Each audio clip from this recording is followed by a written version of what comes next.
अपने इस मसीह हिंद चैनल में आप सभी मसीह भाई को मैं स्वागत करता हूं और अभिनंदन करता हूं।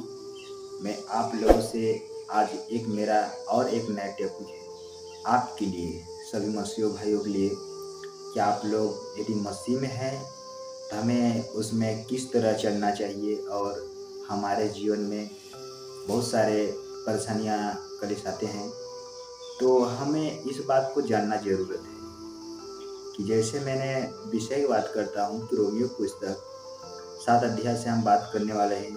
1 से लेकर 6 तक हम बात करते हैं आप लोग सामने। हमें जैसे लिखा है कि विवाहित जीवन का दृष्टांत, विवाहित जीवन का दृष्टांत। तो मैंने इस पर आज आप लोगों के सामने बात करने वाला हूँ। तो मेरे वीडियो का आप मेरे मसीह भाई देख रहे होंगे, तो वीडियो को बिल्कुल स्किप मत करना।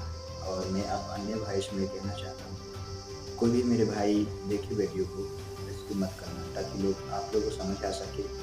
तो मैं विषय बात पुस्तक 7 अध्याय हम 1 से 6 तक बात करने वाले हैं। जैसे लिखा है, विवाहित जीवन का दृष्टांत। किस बात का? विवाहित जीवन का दृष्टांत।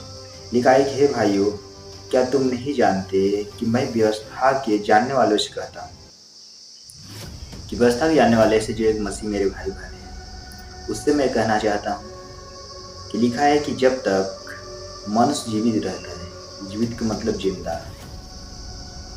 तब उस पर व्यवस्था की प्रभुता रहती है। व्यवस्था मतलब हमारे वचन का हम पर व्यवस्था बनी रहती है, प्रभुता करती है। इसीलिए क्योंकि विवाहित स्त्री व्यवस्था के अनुसार अपने पति के जीते जी उससे बंधी है।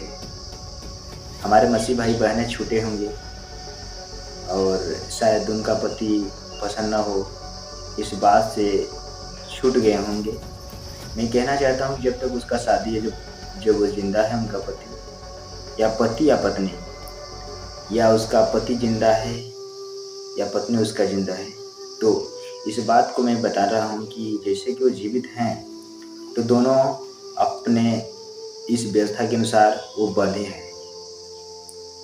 लिखा है, परंतु यदि पति मर जाए तो पति की व्यवस्था से छूट गई। यदि मर गए, पति उसका मर गया, स्त्री का, एक मसीह स्त्री का, वो अपने पति से जो है ना तो छूट गई। इसीलिए यदि पति के जीते जो किसी दूसरे पुरुष की हो जाए तो व्यभिचारी कहलाएगी, व्यभिचारी बलात्कारी कहलाएगी। यदि अपने पति के जीते जी यदि दूसरे के पास चली गई तो व्यभिचारी कहलाएगी। परंतु यदि पति मर जाए तो वह उससे व्यवस्था से छूट गई।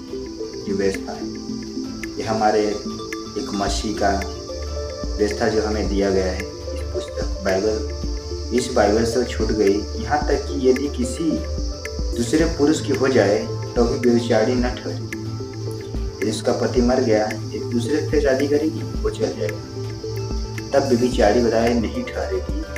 वैसे ही मेरे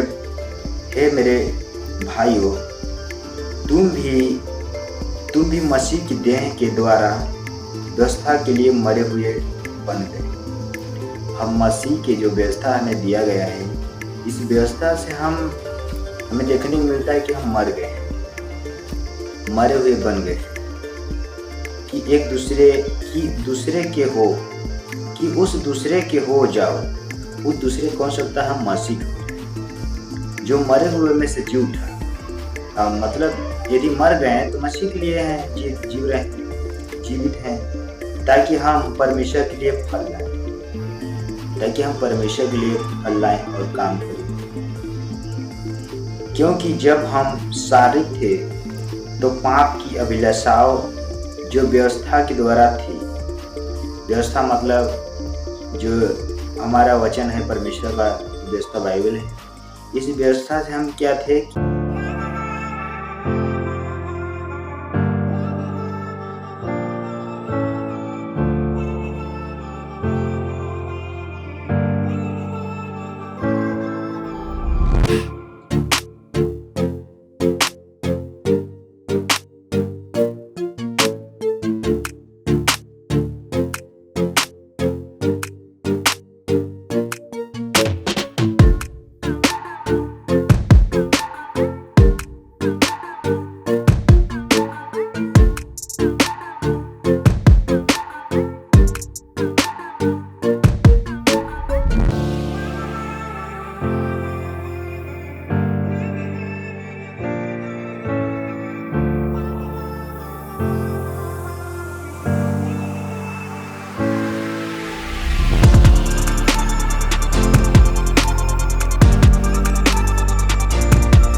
होगा, मैं तो चाहता हूँ आप समझे होंगे, क्योंकि मैं इसीलिए चाहता हूँ कि मैं हड़बड़ा के आप लोगों के सामने नहीं कहूँगा, क्योंकि ऐसा कहूँगा कि ताकि आप लोग बात समझ सकें और आप भी चल भी सकते हैं, क्योंकि आप परमेश्वर हमारा हमसे चलाना चाहते हैं, हमसे कुछ नहीं मांगते।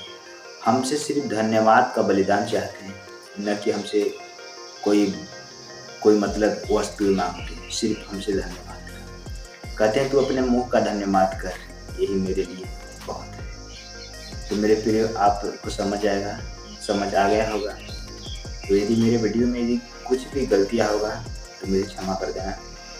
यदि कुछ होगा तो, यदि अच्छा नहीं लगा होगा तो मेरे को बताना, इस वीडियो को आपको कैसा लगा कमेंट करके बता देना कि वीडियो आप लोगों को समझ आएगा। तो मैं सभी को विदा चाहता हूँ, सभी को जय मसीह।